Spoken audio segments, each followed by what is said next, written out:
As we come in with this Fox News alert, President-elect Trump now has a growing number of blue state leaders, Democrats, who say they oppose any of his plans for mass deportations. Now, remember, millions, tens of millions of people, Democrats, independents, Republicans, voted for this current president-elect, and this was one of the top two issues, the economy the other. Other Democrat-led cities are looking to cement their, well, we used to call them sanctuary cities. Now they want to make it official on the books. It's an effort to block the incoming Trump administration's border crisis efforts. They want to fix the problem under Trump, and I guess these Democrats want to stop the fix. Wow. I'm Harris Faulkner. You are in the Faulkner Focus. Arizona Governor Katie Hobbs has joined the list, speaking out against Trump's plans. And she's just the latest in that list of Democratic governors that gets longer by the hour. What I won't do is tolerate attacks on Arizona families. I will not allow everyday Arizonans to suffer from misguided policies that will only divert resources from the important work happening here and across our border. If the Trump administration requests it, would the Massachusetts State Police assist in mass deportations?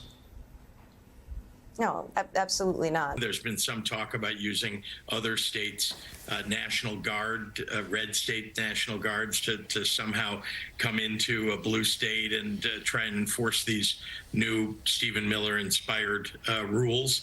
And that's just not something we're going to accept. Are you noticing a trend? I see it.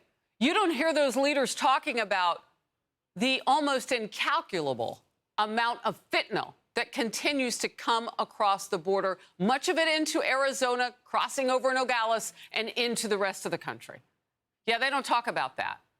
You know what the attack is? It's on every state, because every state is a border state now, particularly because of that illicit, dangerous drug that the cartels have pushed. Republican Governor Greg Abbott of Texas has seen the worst of the Biden administration's border crisis in his state. And, of course, when Biden put Kamala Harris in charge, I mean, it became an even more epic disaster. Now the governor is hitting back against those Democratic counterparts. What the Americans demanded were, for one, safe communities, but for another, to stop the illegal immigration into our country, especially of those who pose great dangers, in whether it be in Arizona, whether it be in Massachusetts, or other places across the country where they're not going to be cooperating with ICE, with the border czar, with any effort to remove very dangerous criminals. They're going to see more crimes in their cities, and they're going to see more losses at the ballot box, because Americans are angry about this.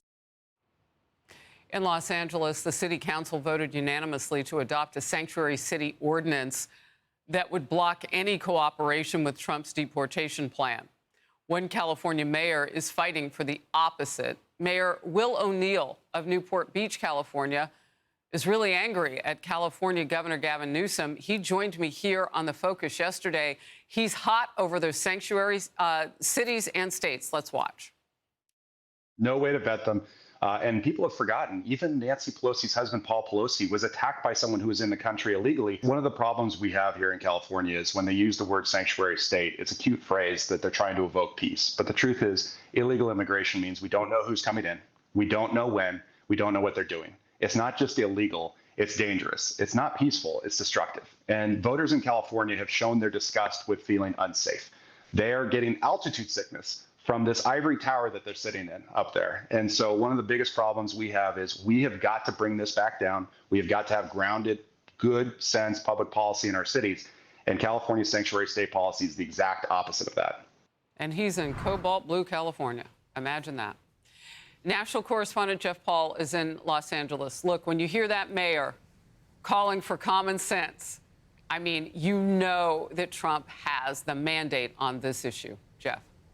Absolutely, Harrison. California has been a sanctuary state since 2017, and Los Angeles has essentially followed the law in practice, so this shouldn't change too much. However, the city council's unanimous vote to make L.A. an official sanctuary city does send a message. Now, the law was proposed early last year, so it wasn't a direct response to Trump's election win, but it signals support for the city's large migrant population, especially as the incoming Trump administration promises to carry out mass deportations. However, having all city council members agree to forbid city employees and resources from being used in federal immigration enforcement certainly shows strong resistance to Trump and his proposed policies.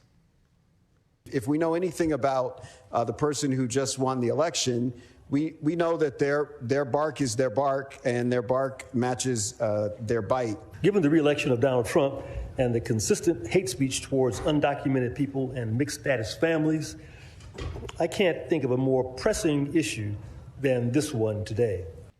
The law doesn't stop the federal government from coming into cities like LA to carry out deportations, but it does make the jobs of federal agents more difficult. City employees, including local law enforcement, and city property can't be used to investigate, cite, arrest, hold, transfer, or detain any person for the purpose of immigration enforcement. Incoming Trump border czar Tom Homan says the idea is ridiculous and will only further endanger communities.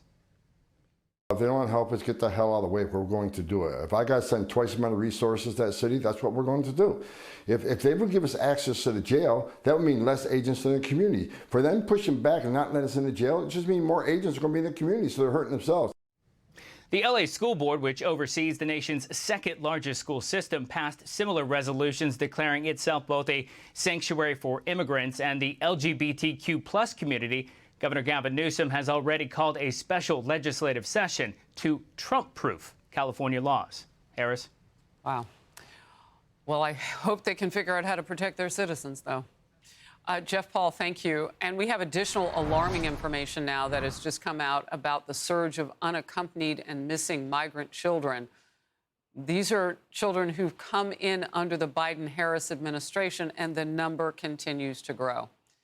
A new report from a senior Senate Republican found, quote, top administration officials knew about the dramatic increase in illegal child labor, but took no meaningful steps to prevent its occurrence and prioritize speed over safety when releasing unaccompanied children to adult sponsors for political gain due to their failed immigration policies and the crisis at the southern border. So now what that means is perhaps we don't even know who those kids were given to in the first place. Not only could we not vet those little ones because they don't have a digital footprint. Tom Homan, the incoming border czar, told us that on this very program days ago. But then now it comes out that, well, they were just putting them in the hands of anybody here. That is corrupt. Earlier this year, a DHS report found the administration lost track of more than 300,000 children. So we knew that part. That was a big focus during a dramatic House hearing yesterday. Republicans asking tough questions. The Biden-Harris administration's border policies have allowed dangerous cartels, criminals, and human traffickers to prey upon the world's most vulnerable people, unaccompanied children that come to our country. The Biden-Harris administration placed political aims above the welfare of unaccompanied migrant children who crossed or were trafficked across the southern border. Republican Congressman James Comer of Kentucky, Oversight Committee Chair. Great to have you in focus. This subject is so tough. And look, what I just said, if all of what's coming into focus right now is true, it would be corrupt what these administration officials were doing, not fully vetting who they were putting the children in the hands of, even if it ever got that far. Some of these kids could have just been floating and picked up. Yeah, it's corruption, it's inhumane, and it doesn't seem that there's a Democrat on Capitol Hill that's concerned about the children. This was a huge election in the issue, in the election. This is an epic failure of the Biden-Harris administration. These blue state governors know that. These Democrat members of Congress know that, yet they want to continue to push forward with their open border policies. They have no remorse for these children. There's no oversight or accountability with respect to the Biden-Harris team and what they've done on the border and how they've not kept track of these kids or the fentanyl pouring in. The Democrats don't care. Their mission is to get as many people into this country as possible. And I don't understand why. The American people spoke loud and clear. They're totally against this, and hopefully Trump will fix this on day one. Is DHS too big? I mean, we have one man in charge, Secretary Alejandro Mayorkas. He's been impeached. The Senate wouldn't go through to remove him from his job. But, I mean, that agency has grown 16 heads. I mean, it's doing, is it just too big? Do you need to break it up? Yes. Yes, that is common sense. The Department of Homeland Security is essentially 19 agencies that include the Secret Service all the way down to FEMA, Border Patrol, and all of that. Yeah. When you look at the biggest failures in the Biden administration, they all fall under Mayorkas. Mayorkas has been a failure. But maybe the bright side of this is Congress sees that the whole Department of Homeland Security business model is a failure, and you're going to have to go in and reform it. And I think some of these agencies can be consolidated. I think that with what Elon Musk and Ramaswamy are wanting to do, that the Department of Homeland Security is the perfect place to start. Every agency is failing in its mission to the taxpayers. It's not just because of Mayorkas, he's a big reason, but the agency is just too big and it needs to be broken up. I mean, the minute you started talking about just how woefully inept it's been in terms of keeping track of those children, it's apparent. If that was not the top priority, then yeah, it's too big. It can't function. And then you mentioned FEMA. Right on time, so let's get into that. Also under the umbrella of Mayorkas. Did he ever end up dealing with the post-hurricane stuff? I don't know. FEMA's director, Deanne Criswell, faced some pretty tenacious Republicans at a hearing yesterday. They wanted to know about potential politicization of that agency. And it comes after allegations that FEMA urged employees to discriminate against Trump voters, supporters, when they were giving disaster relief out following the deadly hurricanes, Helene and Milton. FEMA's director testified yesterday about an alleged text message to aid workers telling them to ignore homes that displayed Trump signs or flags. Here's a bit. Peter struck when he said, oh, I just went into Walmart. I can smell the Trump supporters. This disdain, this mindset that's in the government where everyone's deplorable, everyone's garbage, everyone is, smelly people at Walmart, and oh, be mindful of those people in Western North Carolina. That's what it sounds like. FEMA appears to be plagued by poor decision-making and a serious lack of communication. This same employee alleged on TV that this was not an isolated event and that FEMA essentially treats the homes of President Trump supporters as if they were homes of people with vicious dogs. This is unacceptable. There's a little bit more to this. FEMA's director has doubled down that there is no evidence of widespread discrimination at FEMA, but said she would request an investigation into the allegations. Chairman Comer, what needs to happen here? Well, this investigation needs to be taken seriously. I think at the beginning of the hearing, the FEMA director wasn't serious about it. She admitted to Jim Jordan that she hasn't even spoken to anyone involved in that whole text stream with respect to the employees involved and the superiors, that she's just turned it over to the inspector general. Look, this is a serious accusation. We believe there's a pattern here. And since the hearing, we've had numerous people come forward and reach out to the Oversight Committee as well as various members of Congress and say similar stories in similar states where FEMA employees told them, if you want help from our agency, you better get rid of that Trump flag on your house. You better get rid of the Trump sign in your yard. This is a pattern. And we shouldn't be surprised, Harris, because we've seen this in the Department of Justice. We've seen this in the IRS, where the weaponized government of the Biden-Harris administration discriminates against conservatives. All right, real quick, because I do have to let you go. I'm imagining that somebody has to have a little cell phone video. I don't know.